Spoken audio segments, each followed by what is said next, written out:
BSc முடிஞ்ச உடனே எனக்கு மேரேஜ் பண்ணணும்னு வீட்டில் பேசியிருந்தாங்க.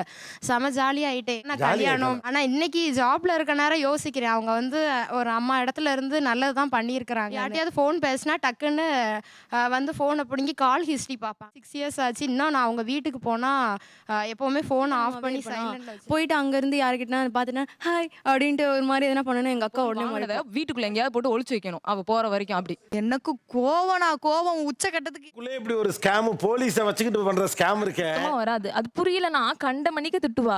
அனைவருக்கும் கோபிநாத்தின் அன்பு வணக்கம். ஒரு அக்கா ஒரு அம்மா ஸ்தானத்தை நோக்கி நகருகிற போது அது இருக்கும். அந்த அக்காக்கள் கொஞ்சம் ஸ்ட்ரிக்டாகவே இருப்பாங்க. அம்மா இருக்காங்க, ரொம்ப தாய்மையோடு இருப்பாங்கன்னு மட்டும் சொல்லியிருந்தேன். ரொம்ப கராத்தேர் வழிகளாக இருப்பாங்க.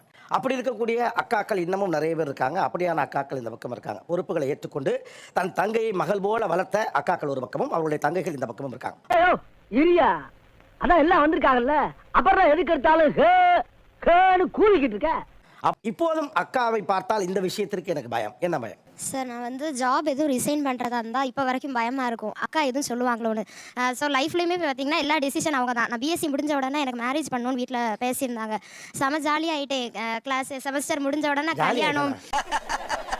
நக்கல்யா அவனுக்கு ஃப்ரெண்ட்ஸ் எல்லாம் சொல்லியாச்சு, இந்த மேல எனக்கு கல்யாணம் சீக்கிரம் பார்த்து வச்சிருவாங்கன்னு.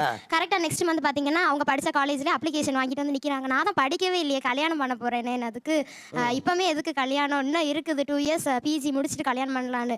ரொம்ப கஷ்டமா இருந்த இவ எதுக்கு நம்ம விஷயத்தில் இப்படிலாம் தலையிடுறா அப்படின்னு. ஜாலியாக இருக்க நேரம் வந்து ரொம்ப அப்செட்டாக இருந்துச்சு. அதை ரொம்ப ஃபோர்ஸ் பண்ணி தான் 2 இயர்ஸ் பண்ணேன். ஆனால் இன்னைக்கு ஜாப்ல இருக்க நேரம் யோசிக்கிறேன், அவங்க வந்து ஒரு அம்மா இடத்துல இருந்து நல்லது தான் பண்ணியிருக்கிறாங்கன்னு. அதே மாதிரி ஃபோனுமே காலேஜ் படிக்க நேரமும் அப்படி தான். யார்ட்டையாவது ஃபோன் பேசினா டக்குன்னு வந்து ஃபோனை பிடுங்கி கால் ஹிஸ்ட்ரி பார்ப்பாங்க. நான் சொன்னேன், என் கூட படிக்கிற கேர்ள் தான் பொம்பளை பிள்ளைட்ட தான் பேசுகிறேன். பொம்பளை பிள்ளைட்ட இவ்வளோ நேரம் உனக்கு என்ன பேசாங்க அப்படின்னு. இப்போ கல்யாணம் ஆகி 6 இயர்ஸ் ஆச்சு. இன்னும் நான் அவங்க வீட்டுக்கு போனால் எப்போவுமே ஃபோனை ஆஃப் பண்ணி சைலண்டில் வச்சுருப்பேன். எப்படி சிக்கிரிக்கம் பாத்தியாப்பா. சின்ன மெசேஜ் வந்தால் ஹஸ்பண்ட் மெசேஜ் பண்ணால் கூட வேண்டாம், எதுக்கு இவன் முன்னுக்கு எடுத்தா யாரு எதுக்குன்னு கேட்பான்னு சொல்லி ஆஃப் பண்ணி. நான் பார்த்ததே இல்லைம்மா.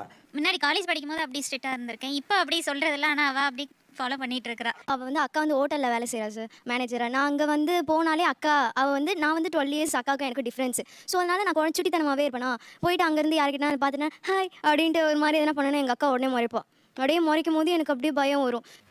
என்னது ஸோ அக்கா முன்னால யாரையாவது சிரிச்சு பேசுறது இதெல்லாம் கொஞ்சம் பயம். ஏதாவது ஒரு திங்ஸ் வாங்கினாலே பயமாக இருக்கும். ஏன்னா காசு செலவு பண்ணக்கூடாது. அது முன்னெல்லாம் அப்படி இல்லை.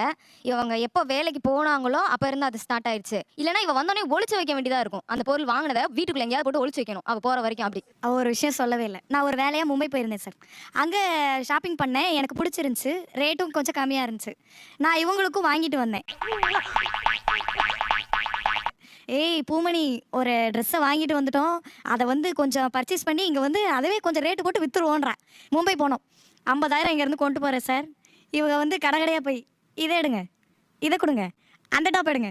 அப்போ வந்து காலேஜில் பிள்ளைகளாம் வாங்குவாங்கன்னு என்கிட்ட சொன்னான். இன்னும் பச்சை பிள்ளையா இருக்கேடா. பச்சை பிள்ளையா?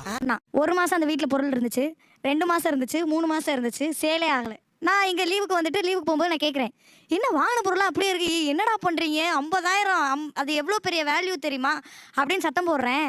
யாருமே வாங்கலை அப்படின்னா எனக்கு கோவம் உச்சக்கட்டத்துக்கு ஏறிச்சு. பல ஸ்கேம் கேள்விப்பட்டிருக்கேன். ஆனா வீட்டுக்குள்ளே இப்படி ஒரு ஸ்கேம் போலீஸை வச்சுக்கிட்டு பண்ற ஸ்கேம் இருக்கேன். அது எப்படின்னா சைஸுமே பெரிய சைஸ் எடுக்கல. எதுவுமே சுடிதார் சைஸ்க்கா எடுத்து எல்லாமே எம் சைஸ். எனக்கு மட்டும் தான் போடுற மாதிரி இருக்கும், அவளும் போட முடியாது. ஃப்ரெண்ட்ஸ் வாங்கிடுவாங்க அப்படின்னு சொல்லி நான் தான் இப்போ யூஸ் பண்ணிட்டு இருக்கேன். நீ காலேஜ் முடிக்கிற வரைக்கும் அந்த 70 சுடிதார் தான் போட்டுக்கிறீங்க. நீ வேலைக்கு போனாலும் அந்த டாப்பை தான் போட்டு போகணும்னு சொல்லியிருக்கேன். 50,000 வீட்டுக்குள்ளே ஏமாத்திட்டு இப்போ உட்காந்து விவரம் வேற. எப்போ அந்த பொண்ணோட சைஸுக்கே ட்ரெஸ் எடுத்துச்சோ அப்போ நீங்க யோசிச்சுக்க வேண்டாமா? ஒரு அசிங்கமாய் போச்சு குமார். ஆனா காமெடி என்ன, நான் கேட்ட கேள்வி எதுக்கு இன்னமும் அக்கா பார்த்து பயம் அப்படின்னு கேட்டா உனக்கு ஒரு துளி பயம் இல்லையே. ஓகே, என்ன பையனா ஒரு சைல்டிஷான பயம் தான். என்ன அக்கா வந்து மேக்ஸ் நல்லா பண்ணுவா. ஸோ இப்போ எப்படின்னா இப்போ ரீல்ஸில் இல்லையாவது ஒரு ஏதோ ஒன்று வருதுன்னா அவள்கிட்ட டவுட் கேட்கவே பயமாக இருக்கும். ஏன்னா அது நமக்கு புரியாது. எனக்கு மேக்ஸ் சுத்தமாக வராது. அது புரியலன்னா கண்ட மணிக்கு திட்டுவா. இப்போ கூட வாங்குவா. நீ எல்லாம் பிறந்ததே ஒரு சாபக்கேடு. இப்போ கூட பயமா. இப்போ கூட நான் எப்பயோ சென்ட் பண்ணேன். அதை எக்ஸ்பிளைன் பண்ணால் எனக்கு புரியல, எனக்கு மண்டையில ஏறல. ஆனால் வந்து அது திட்டுவா, என்னடி உனக்கு அறிவே இல்லை, இதுக்கு இவ்வளோ அனுப்பியிருக்கேன், இது கூட உனக்கு புரியல, எக்ஸ்பிளைன் பண்ணியிருக்கேன், புரியல. அந்த பிள்ளை லவ் பண்ணி கல்யாணமே பண்ணிருச்சு. இப்போ மேக்ஸ் இல்லை நான் திட்டிட்டு இருப்பீங்க.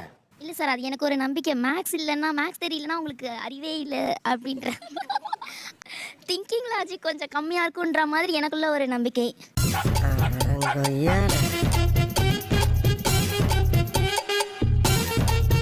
ஸோ அதனால இது ஒரு பேசிக் கான்செப்ட், இது கூட தெரியல, இன்னும் எவ்வளோ பெரிய கான்செப்ட் இருக்குது, அதெல்லாம் எங்கேருந்து நீ புரிஞ்சுக்க போகிற அப்படின்ற மாதிரி கேட்பேன் சார். நிறைய நேரத்தை பார்த்தீங்கன்னா ஆர்ட்டை ரொம்ப க்ளோரிஃபை பண்ணுறோம். இப்போ ஒரு டிவியில் ஆங்கர் ஆகிறது, ஒரு பாட்டு பாடுறது, ஒரு டான்ஸ், இதெல்லாம் ரொம்ப க்ளோரிஃபை பண்ணுறோம். ஆனால் ஒரு முக்கியமான சப்ஜெக்ட் அது, அதை நம்ம ரொம்ப சாதாரண மேக்ஸ் அப்படின்னு சொல்கிறோம். கிடையாது, மேக்ஸ் இல்லை இல்லை, நீ என்ன விளக்கம் சொன்னாலும் அதை ஏற்றுக்கொள்ள என் மனம் மறுக்கின்றது. இப்போ இஸ்ரோவில் இவ்வளோ தமிழ் பெண்ணுங்க உட்காந்துருக்காங்கன்னா பார்க்கல சாதாரணமாக இருப்பாங்க. அடிப்படையில் நுட்பமான அறிவு நம்ம பெண்கள்கிட்ட இருக்கும். அவங்க செய்து கரெக்டு தான். உங்க பொண்ணான கையை வந்து அந்த பெண்ணில் தட்டிடுங்க. அவங்களுக்கு சப்ஸ்கிரைபர் 5-10 ஏறுனா அவங்க மனசு சந்தோஷப்படும்.